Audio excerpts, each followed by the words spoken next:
Yeah, just great job by our team tonight, bouncing back after that tough ball game on Tuesday, and played really well.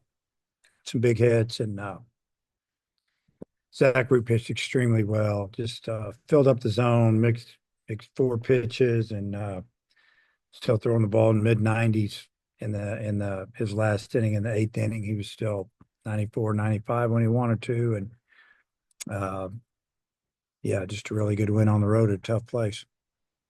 Hutch, get it going.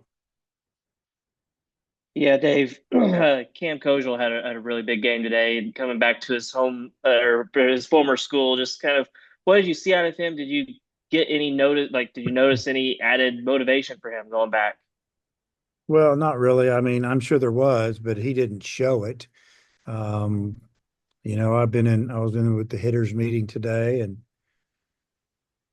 he didn't act any different than he normally does. And at the field, seemed normal. We talked to him about it in the last day or two, just try to keep his emotions intact and, play the game. And he did a great job doing that, I feel like. And you mentioned Root being as good as he was, but also you brought in Jimenez there in the bases loaded jam. What did you make of the way he got out of that? And I'm guessing he didn't throw, but maybe like three pitches. I guess he's good to go for another one of these games this weekend. Yeah, he threw first pitch fastball they were taking, it looked like, and then second pitch threw his best pitch. It was a kind of a cutter downer, really nice. It's third pitch, we wanted it to be the same type pitch, but he left it up and they lined out.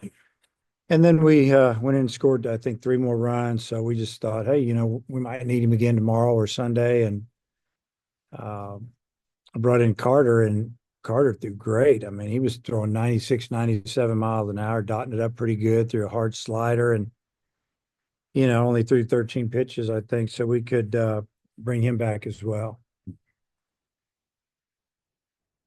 Matt, go ahead.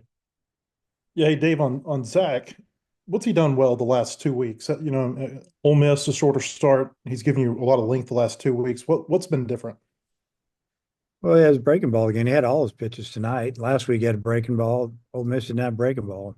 Everything was up. Just had a bad outing. It happens every now and then, but just doing what he does, four pitch mix, and was ahead a lot. Even when he got behind, he kind of caught back up and made him swing the bat.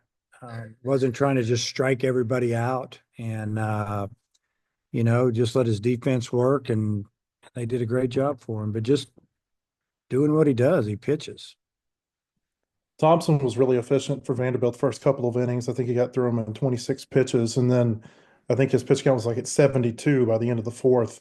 What do you think your offense did well over those 2 innings? Well, the first and second inning, he just came at him with fastballs, got ahead, and got him out. And third inning, I think did we get a leadoff home run on it with two strikes, Oppo, and then it was just hitter after hitter was just fouling off pitches and working the count. And we didn't score again in the third, but we definitely got his pitch count up. And then in the fourth inning, it was just a lot of the same, and got a couple big hits, home run, and uh, yeah, really got his pitch count up after four. Just doing what our offense has pretty much done most of the season is just fight you, and even if you get them out, they they get a little piece of you, so to speak. They wear you down. With as well as Vanderbilt's been pitching, I mean, 9 runs and 9 hits. I guess that's a big number in any game, but does it feel like a little bit bigger number against a staff like that?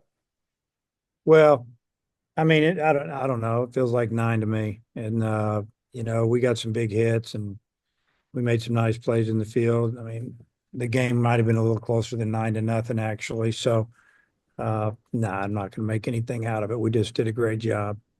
And then last one for me, I mean, there was a lot of red in the stands tonight. Did it feel like a typical road game to you? I mean, it felt like maybe a lot more than what you usually see travel for these road games. Yeah, I mean, we probably had about as many fans as they did. It was hard to tell. I don't look up there a whole lot, but I know that we had a lot of red. A lot of them there early too. They watched us take batting practice, and some down the first base line, and then in the outfield, both sides. It was kind of neat to see. Daniel, go ahead. Yeah, coach. I guess Ryder was the one that kind of broke the seal with the triple. Does his athleticism maybe catch some teams off by surprise? Oh yeah, I mean he was flying on that triple. The outfielder got tangled up in with the fence down there a little bit. He was playing him deep and over there. When the ball left the bat, we thought it had a chance to get out of the park, and obviously it ended up hitting the fence. But he was moving. I mean, he made that triple easy, and then when he also grounded out, the shortstop kind of took his time and looked at the ball, looked down, and then realized he had to throw it hard, and he was planning on it. It was bang bang, could have gone either way, and yeah, I think he showed that he can run for a catcher. And then anything in specific that's led to the increased power for Kozeal? I don't know. I think he had power all along. He's pretty powerful. I mean, he hits balls out of the park when he wants to in batting practice, but it's not all we do is swing for the fence and BP. He's got power. I mean, have you ever shook his hand or maybe felt his biceps? They're pretty big. All right, Matt Byrne, close this one out, please. Yeah, hi Dave. What's the perspective for you as a coach when you're going to a tough place to play and it's the last three guys in your lineup that, scrape the first run across? Yeah, it was really good. Those guys got it rolling for us a little bit, and I think it frustrated Thompson a little bit. And then second time around, here top of the order, fouling off pitches, and we feel good about our lineup 1 through 9. Some guys are hitting higher for batting average or whatever, but we feel like they're all dangerous, and that's a good feeling. Yeah, and then Zach had a tremendous start. Ran into a little bit of trouble for the ending. I guess what'd you say to him when you went and got him? Well, I told him he did a great job. I mean, he almost got out of that inning, and there were a couple pitches that were borderline that could have gone the other way. That I think maybe, I don't know. This is the way I look at it from a coach's standpoint. If there's a guy getting after it and he's into the 8th inning and he's pitched away, he's pitched. If there's a 50-50 ball, he needs to get it, and he deserves it. But not saying I haven't looked at it. Maybe one of them was a ball, but there were a couple that could have been strike 3 or at least another strike. Maybe he got out of it. There's not much you can say. I mean, the guy pitched great, and he was upset that he had to come out of the game without getting that third out there in the 8th. But pitch count hit 100, long season, and it worked out. And then I guess last one for me, it doesn't really matter much anymore. Just out of curiosity, what did you want to see on that play with Cam turning 2? I think it was the 6th there, the one that went to review with the slide. Or do you want him to just take the out there? Were you fine with him going to second? Just curious. Yeah, I mean, I would have liked to have seen him just get the out at first. We had a 5-0 lead.